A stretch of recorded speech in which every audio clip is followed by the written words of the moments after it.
Gracias por la invitación al programa. Tú sabes que siempre es un placer estar contigo. Hemos estado en algunos otros programas. Siempre es energizante. Un saludo pues a toda a la audiencia y un saludo especial a los colegas en Cerro Matoso. Un saludo especial a nuestros empleados, a nuestros contratistas. Y de nuevo, pues Toño, mil gracias por invitarnos. Bueno, ¿cómo ha ido todo el año en Cerro Matoso? Si bien es cierto también que tenemos que hacer la salvedad que normalmente los años para ustedes son de 1 de julio a 30 de junio al año siguiente. O sea, diríamos que ya aquí empezó el 1 de julio del año 2017 y que terminará en 30 de junio de 2018. Así es, Toño. Yo creo que es importante, pues, cuando nosotros hablamos de años fiscales, nosotros hablamos de los años fiscales como esto ocurre, como se maneja en el hemisferio sur. El año fiscal que está corriendo para nosotros es el año fiscal 18, como tú bien lo mencionaste, arrancó el 1 de julio de este año y termina el 30 de junio del año 2018. Entonces, para mirar un poco los resultados, yo creo que hablemos un poco de los resultados del año fiscal 17, que fue el que terminamos el 30 de junio de este año. Ese año fiscal logramos una producción de 36.500 toneladas. Fue una producción bastante similar al año fiscal 16. Desde el punto de vista financiero, en este año fiscal volvimos a tener pérdidas. Tuvimos unas pérdidas de 16 millones de dólares. Mucho mejor que lo que pasó en el año fiscal 16, donde tuvimos pérdidas por 88 millones de dólares. Pero la parte positiva es que en este año fiscal 17, o sea, el que terminamos este año el 30 de junio, tuvimos una caja positiva de 41 millones de dólares versus una caja negativa de 23 millones de dólares que habíamos tenido en el año fiscal 16. Esto, pues, el hecho de tener algo de caja positiva nos permitió lograr la aprobación del proyecto de la Esmeralda, que es lo que hemos conversado en algunos otros programas en el pasado. Este es un proyecto pues pequeño al lado de la mina actual. Esto pues logramos arrancar esas inversiones y hoy en este año fiscal 18, el que arrancó el 1 de julio de este año, arrancamos a mover mineral de la Esmeralda. Y esto entonces nos va a permitir que en este año fiscal 18 nuestra producción sea de alrededor de unas 41.000 toneladas. El futuro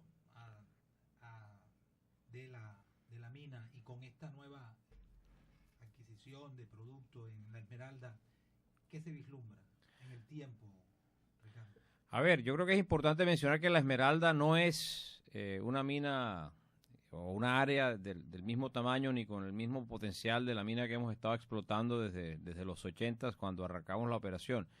Este es un área pequeña que nos va a dar un respiro por los próximos 3 años, o sea, el año fiscal 18, 19, 20, y que pues vamos a tratar de mantener la producción en alrededor de eso, 41, 40, 39 mil toneladas en esos años, pero si no encontramos más recursos en otra parte, pues nuestra producción se bajará otra vez a los niveles del año fiscal pasado y muy posiblemente llegar alrededor de 33 o 30 mil toneladas.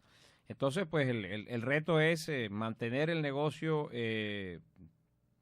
a flote a pesar de los precios.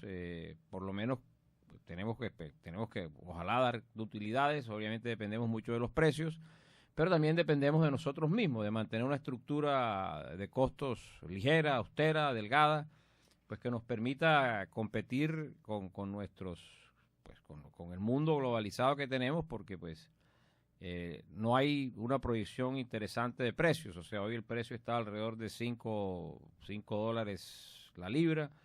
Llegó a estar a 5,30, 5,40, pero no, los expertos en esto no dicen que los precios van a subir.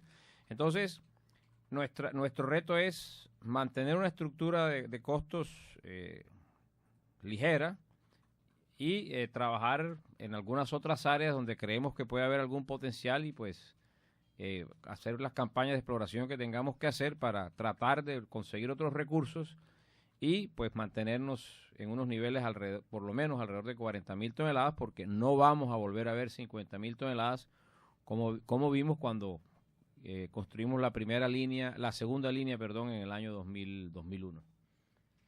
Nos encontramos con el presidente de Cerro Matoso, Ricardo Gaviria Hanza. Esto se va a acabar en algún momento.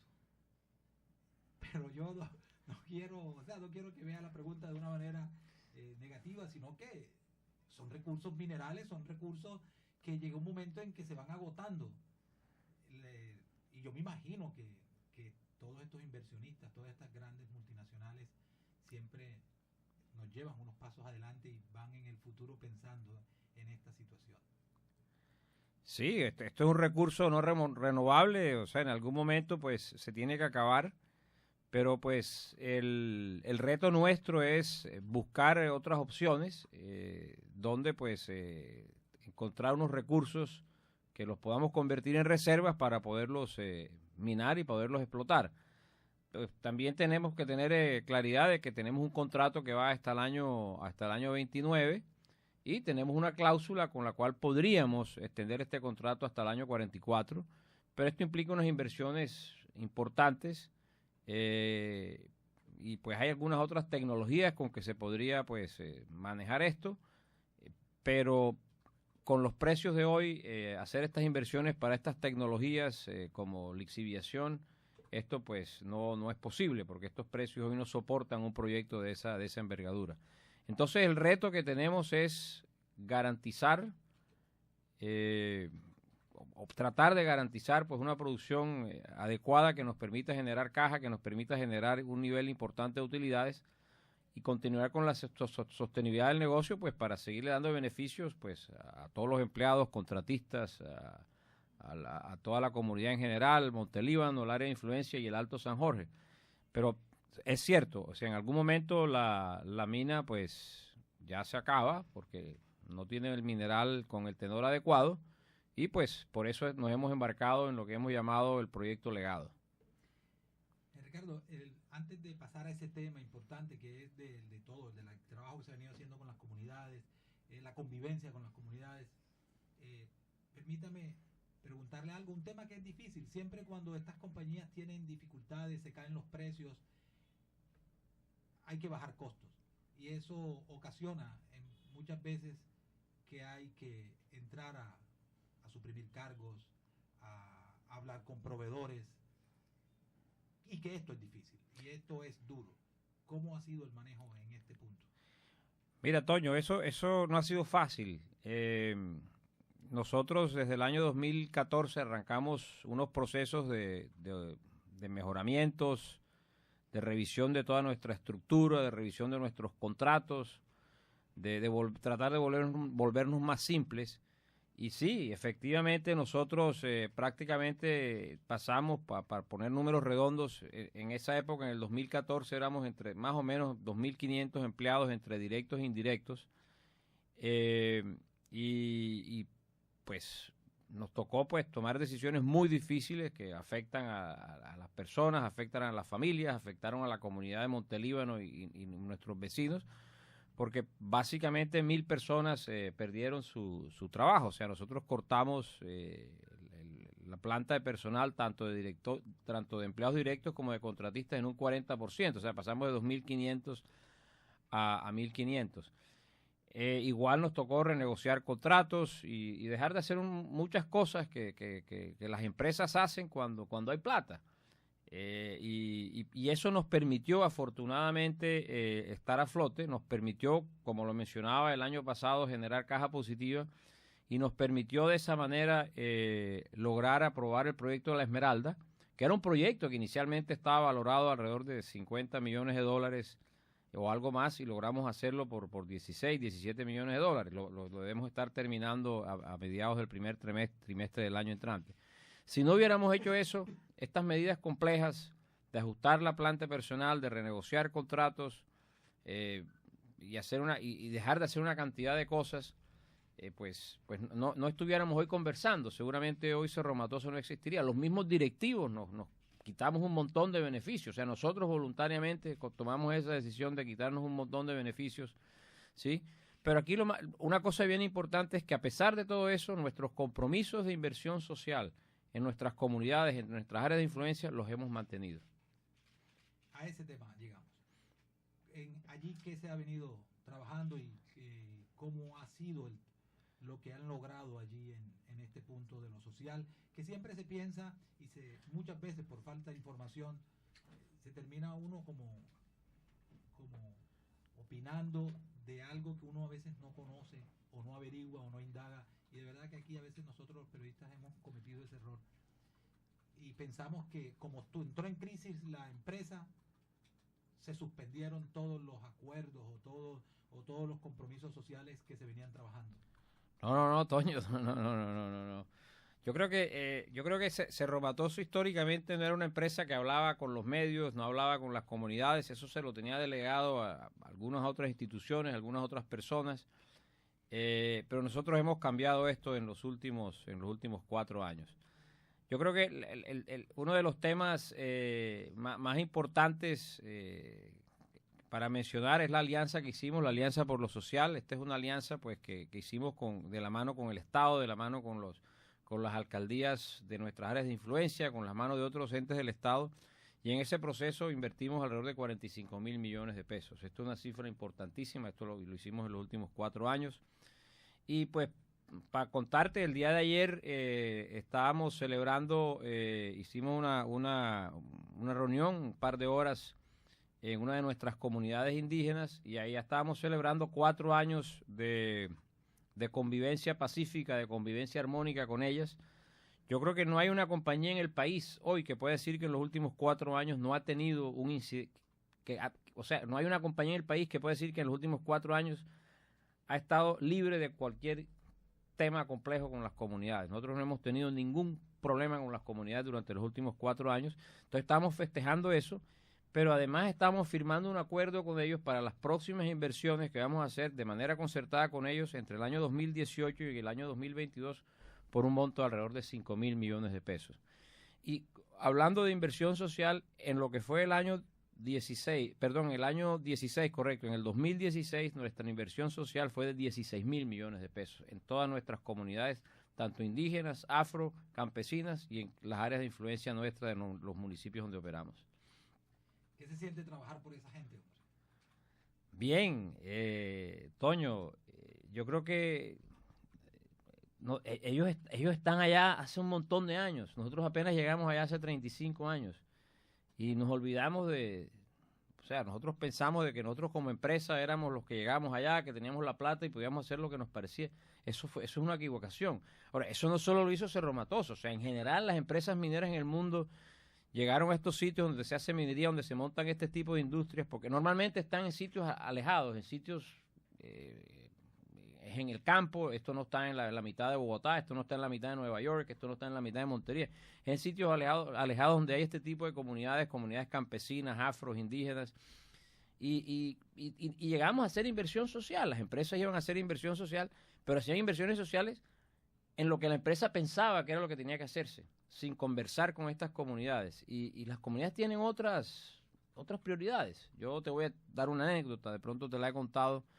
En una comunidad llegamos allá a entregar algo y a conversar con ellos, y yo le dije, oye, esta escuela necesita como pegarle una manito de pintura. Y me dijo, no, ¿sabe qué? No, arrégleme la cancha de fútbol. Yo lo que necesito es tener la cancha de fútbol funcionando para que cuando estos niños salgan al recreo tengan donde jugar y no estén por ahí, para que estén por ahí sin hacer nada. Ese es un ejemplo muy sencillo, pero la inversión con las comunidades tiene que manejarse de manera concertada. Otro tema con las comunidades que hemos hecho en nuestro programa de becas, hoy tenemos 120 becarios entre los muchachos y muchachas de las cabeceras municipales, pero también de estas comunidades indígenas, de estas comunidades afro, y tú tienes que ver el cambio que tienen estos jóvenes una vez pasa el primer año de universidad. Precisamente la niña que fue maestra de ceremonia en la reunión de ayer es una niña pues que estudia creo que aquí en Montería, y tuvimos una ceremonia de reconocimiento creo que el martes allá en Montelíbano, en una ceremonia de reconocimiento que hacemos para los empleados y demás.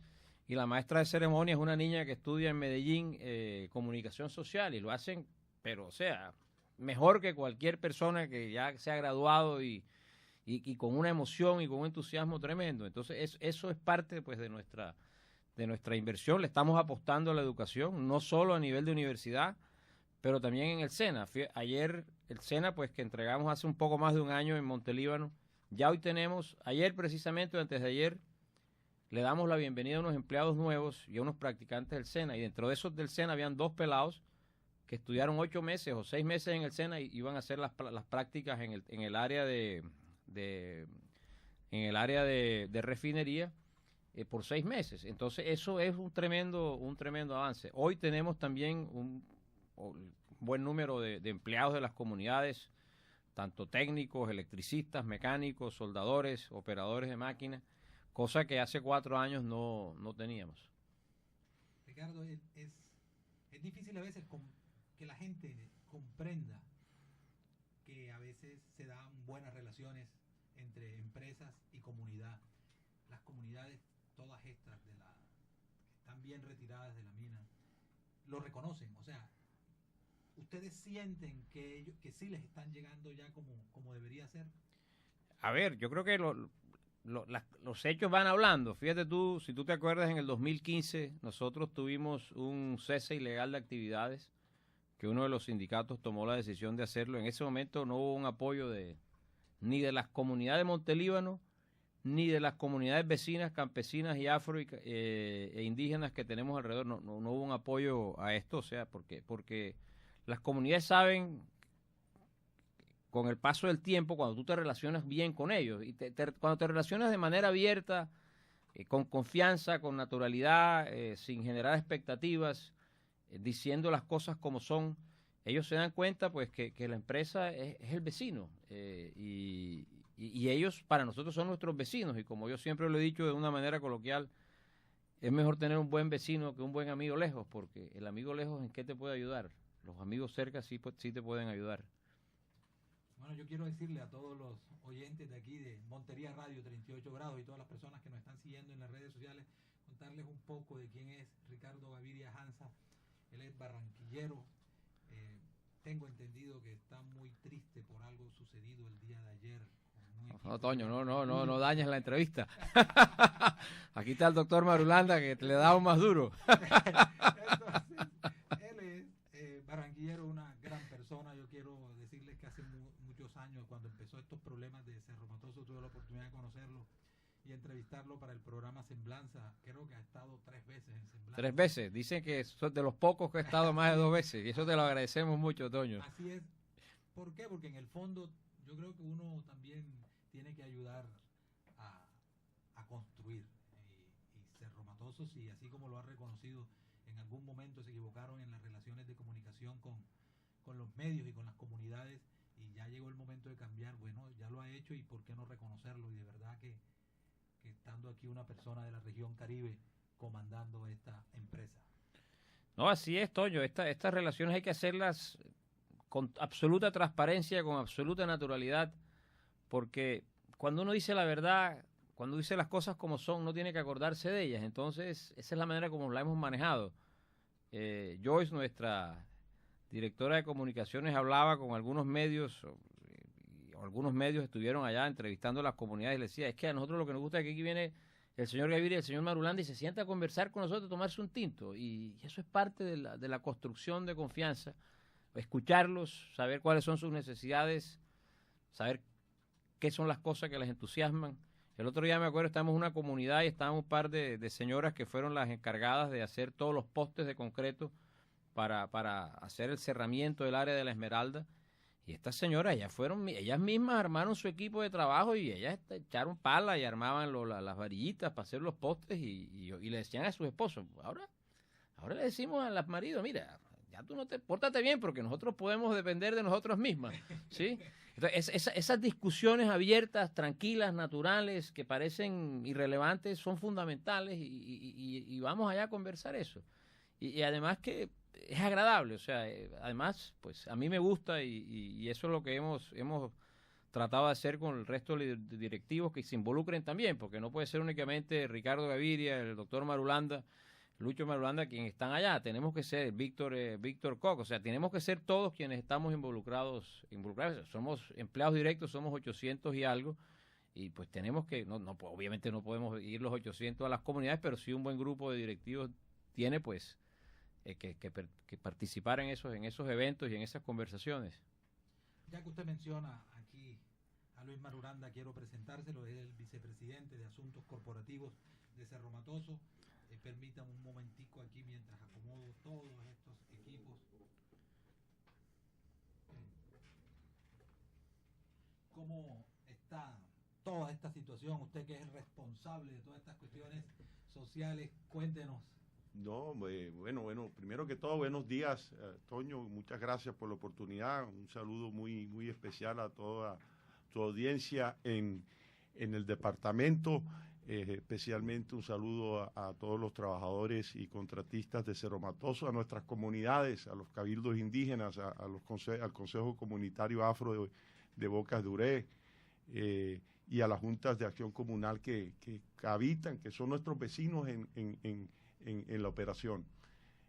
No, muy contento. Yo creo que Ricardo ha hecho un recuento de lo que hemos cambiado en los últimos 4 años. Nosotros en el año 2013 tuvimos una crisis seria que básicamente pues, nos hizo recapacitar y nosotros hemos hecho el esfuerzo de cambiar y transformar la forma como nosotros nos relacionamos con nuestras comunidades. Es un proceso de diálogo social, horizontal, cara a cara, o sea, valoramos la palabra y el conocimiento del que está al frente, porque, como lo decía Ricardo, ellos conocen mejor el territorio que nosotros, obviamente conocen en mucho más detalle sus necesidades. Y esto nos ha permitido pues entablar ese diálogo que lo que ha hecho es generar confianza. ¿Y cómo se construye la confianza? Pues además del diálogo, cumpliendo la palabra.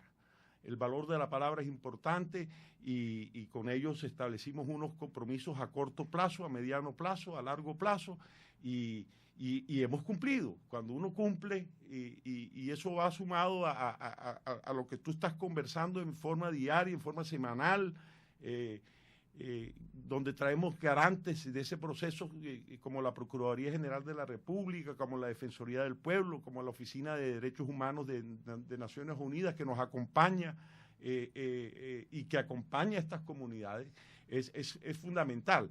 Entonces ya el diálogo es un diálogo fluido, no hay temas vetados con ellos y podemos conversar y muchas veces nos ponemos de acuerdo, pero otras tal vez no. Pero reconocemos que el diálogo, yo creo que eso es lo más importante. Ya estas comunidades, y ayer firmamos varias declaraciones participativas de toda la comunidad donde ellos siguen comprometidos y creen fundamentalmente que el diálogo es el único mecanismo para construir juntos. Hay una pregunta que siempre me ha gustado hacérsela a las personas que trabajan en esto de lo social. Uno a veces como periodista cuando visita zonas bien deprimidas y uno ya termina la jornada de trabajo y ya uno se va a acostar, uno empieza a pensar, ¿no? Sí, hay gente que le toca bien duro y siente uno otro tipo de pensamiento. ¿Qué se siente cuando uno recorre todas estas comunidades en Córdoba y ve todos esos problemas que tienen y que muchas veces el ciudadano ve a esa empresa como si fuese el Estado la que le va a solucionar todo? Y uno viene y dice, bueno, hay algunas cosas que puedo, otras no puedo. ¿Qué se siente? Se siente una inmensa tristeza, pero también genera una ansiedad y una voluntad de comprometerse con estas comunidades, de realmente transformar la vida. Yo creo que la operación de Cerro Matoso no tiene ningún sentido si las comunidades vecinas nuestras no mejoran sus condiciones de vida. Cuando el día más tarde que sea, que toque cerrar la mina porque ya no hay más recursos, las comunidades tienen que estar mucho mejor que como cuando nosotros entramos. Si no, esto no tiene sentido. Si no, todo esto que hemos hecho en 35 años o en 50 años no tiene ningún sentido. No fuimos exitosos. Entonces tenemos que lograr que estas compañías mejoren sus condiciones de vida. Pero no lo podemos hacer y no lo debemos hacer solos. Tenemos que hacerlo con el Estado.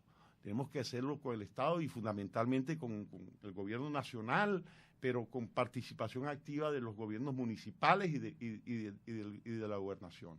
Esto tenemos que hacerlo y también convocar a los otros actores del territorio que participen en esto.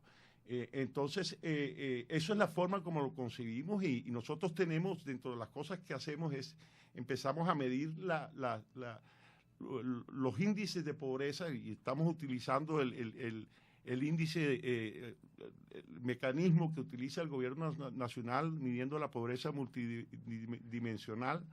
Y en la última medición que hicimos, hombre, fue satisfactorio ver que estas comunidades han venido progresando mucho más aceleradamente, positivamente, reduciendo niveles de pobreza, mejorando condiciones de vida con relación a las otras comunidades rurales en el país. Eso lo anima a uno. Sin embargo, esto es un trabajo, la lista es larga, las necesidades son muchas y por eso no podemos hacerlo solo. Tenemos que trabajar con todos los actores y fundamentalmente con el gobierno para que estas cosas sucedan y se den. Él es Luis Marulanda, la persona responsable de los asuntos corporativos de Cerro Matoso. Ricardo, bueno, mil gracias por haber estado acá con nosotros todas las veces que tenga usted buenas noticias para transmitirle aquí a todos los cordobeses, porque eso no lo podemos negar. Hay empresas, instituciones que se vuelven ya patrimonio de la región, como lo es Confacor, como lo es Cerro Matoso, y uno tiene que decirlo claramente. Gracias por estar acá y de verdad seguir haciendo esto de que el día que alguien, si toca cerrar entre 50, 60 años, quién sabe, mucho más, la gente diga, mira, por aquí pasó una empresa que le cambió la vida a toda esta comunidad y a toda esta región. Así es, Toño, eso esperamos, dejar un buen recuerdo, y no solo un buen recuerdo, sino, como decía Lucho Marulanda, que el nivel de vida de nuestras comunidades suba y sea sostenible. Y volvemos a hablar el tema de la educación, le seguimos apostando a eso, queremos seguir en ese programa, y de pronto valdría la pena, Toño, que invitaras a algunos de estos becarios para que conversen contigo un rato, para que ellos cuenten su experiencia. Quería decirle eso, tráiganos a esa gente acá para que lo cuente, cómo ha cambiado su vida, si alguna vez soñaron que iban a pisar una universidad, porque te toca ser sincero, una persona que está por allá, por Cañaflecha, ¿quién va a pensar que va a tener oportunidad de llegar a una universidad? O sea, no digamos mentiras, o sea, esas son realidades que nos toca reconocer, pero que con este programa de becarios muchos lo han logrado. Exacto, y no solo la universidad, sino también los muchachos y muchachas que han pasado por el SENA, que hoy ya están trabajando con nosotros. Eso también es una tremenda experiencia. Pero, Toño, muchas gracias por invitarnos a tu programa, y siempre es energizante venir acá, te lo agradecemos mucho. Gracias. Bueno, el presidente de Cerro Matoso, Ricardo Gaviria Hanza, ha estado con nosotros, y aquí queda este documento para que ustedes miren a esta empresa y poderla mirar hoy con lo que está haciendo de otra manera. A todos nuestros oyentes, mil gracias por haber estado con nosotros en esta corta entrevista.